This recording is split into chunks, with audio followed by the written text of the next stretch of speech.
Hello everybody, welcome to the Books and Beyond YouTube channel. Today we're going to learn about inflammation. So first, coming to the definition of inflammation. Inflammation is the body's natural response to injury or infection, where blood vessels, immune cells and chemicals work together to eliminate the cause of injury, remove the damaged tissue and start healing. So if you consider a bacterial infection because of a injury, what happens next is that the blood vessels will going to dilate, the immune cells will come to the site of the injury, and they release some chemicals which will work together to eliminate the cause of injury, that is the bacteria. There will be removal of the damaged tissue and the healing process will occur. So it's like a built-in emergency service of your body.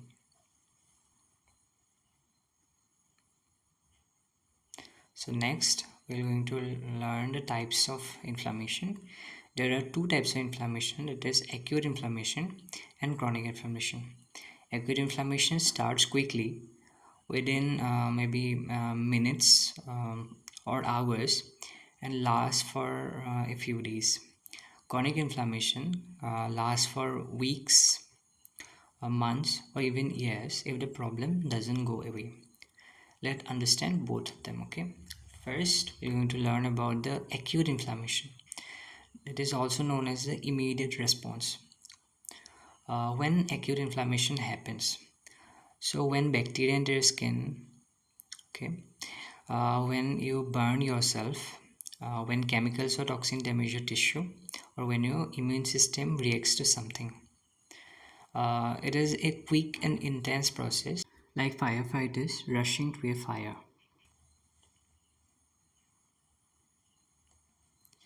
So we're going to see what actually happens during the acute inflammation. Now you can imagine that you step on a rusty nail. So what are the changes that will going to occur in your body that will going to decrease the form of injury? Okay. So first, the blood vessels will react. They are known as the vascular changes. So vasodilation occurs first, so that the more blood can reach the blood vessels. This generally causes the redness and heat that you can see after an injury in the area surrounding the injury. So there will be also increased permeability. The vessels walls will become leaky, so fluid and immune cells can escape into the tissues. This causes the swelling. Uh, Stasis means that the blood flow will slow down because of the fluid loss, and it allows the white blood cells to move toward the vessel wall. I have also created a video regarding this acute inflammation in my YouTube channel. You can check it out by clicking on the info button. The next steps are the cellular events in which white blood cells are involved. The white blood cells will gonna come the site of the injury. These are the body soldiers, and the main one here is neutrophil. It is also known as the first responder. The first process here is the margination and rolling. The neutrophils move to the edges of the blood vessels and roll along the wall. So the neutrophils accumulate and they go to the blood walls of the blood vessels and they roll there. Next process is the adhesion, and here the white blood cells stick to the wall family. White blood cell here means is the neutrophils. Then occurs diapedesis and chemotaxis. In diapedesis, the white blood cells will squeeze out of the blood vessel into the tissue. Chemotaxis means that the neutrophils follow some chemical signals like a odor trail or smell trail to the site of infection. So the bacteria will going to release some chemicals which will going to be recognized by this neutrophil. You can see here that in acute inflammation, neutrophil is the main cell that is responsible, while in chronic inflammation, the main cells will be the macrophages supplemented by the lymphocytes and plasma cells. The final step is the phagocytosis, and it is where destroying of the enemy occurs. It means the infective bacteria will be killed by this process. So once at the site, the neutrophils eat the bacteria and damage tissue in 3 steps. The steps are recognition, engulfment, and killing. In recognition, the neutrophils identify the bacteria using some special tags called as opsonins. Okay. Engulfment means that the neutrophils surround and swallow the bacteria into a pocket called a phagosome. So there are some pockets in the neutrophils known as phagosome where they surround and swallow the bacteria. Next is the killing. Inside the phagosome, the neutrophils release some toxic substances like free radicals and enzymes that kill the invaders. We know that the free radicals causes destruction of the cell membranes of such organisms, and this enzymes will going to also cause the lysis of various compounds in the present in the organism. So this is the process of acute inflammation roughly. You can go into details by studying your book. Okay, it is just a small brief introduction to that. Then we're going to see the outcomes of the acute inflammation. So after the events that I have described above before happened, so these things can happen. Resolution, that is, everything heals and goes back to normal. So the process of infection is healed completely. It can also lead to abscess formation. It is pus formed if dead cells and bacteria are trapped.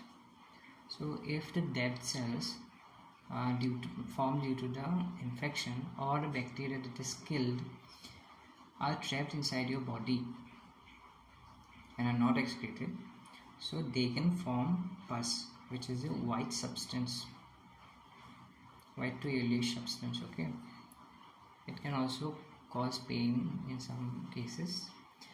Next, fibrosis can occur. This scar tissue replaces the damaged tissue.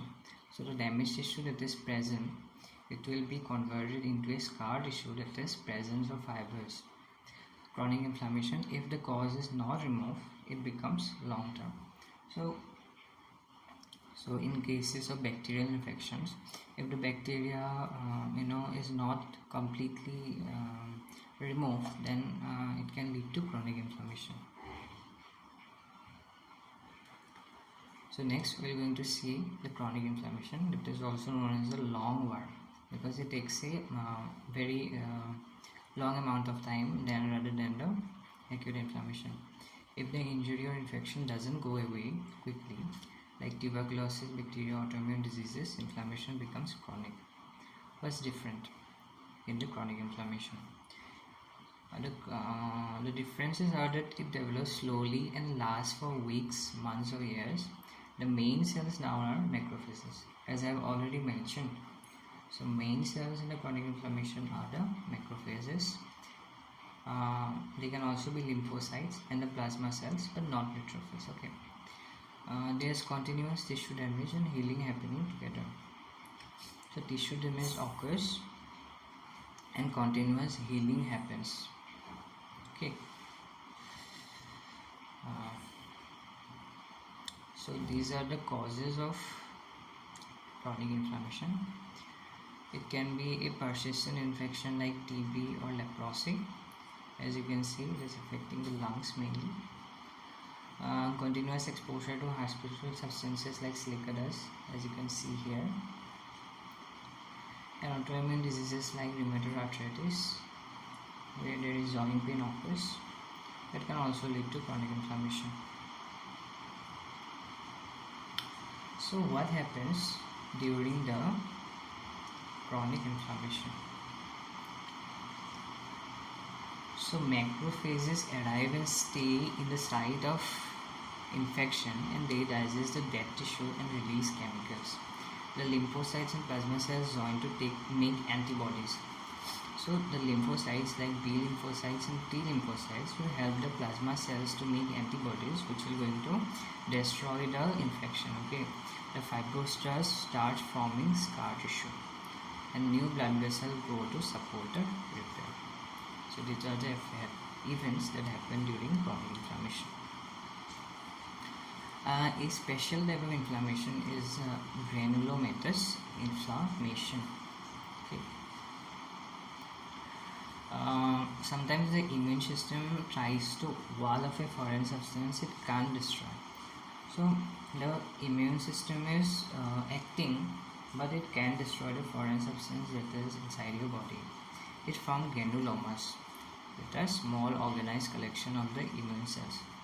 So inside a granuloma, there are epithelioid cells, giant cells, and the lymphocytes. The epithelioid cells are activated macrophages, the giant cells are fused macrophages, and lymphocytes are surround the granuloma. I'm going to show you a picture that you can see here. I have taken it from Google,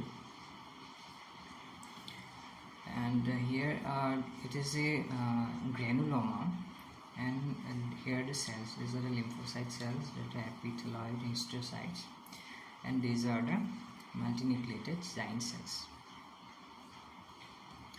So granulomatous inflammation can be seen in diseases like tuberculosis, sarcoidosis, and leprosy.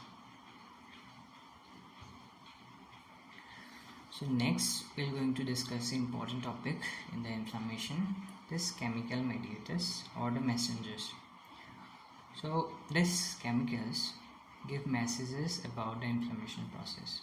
When inflammation occurs, many chemicals are released to control the process.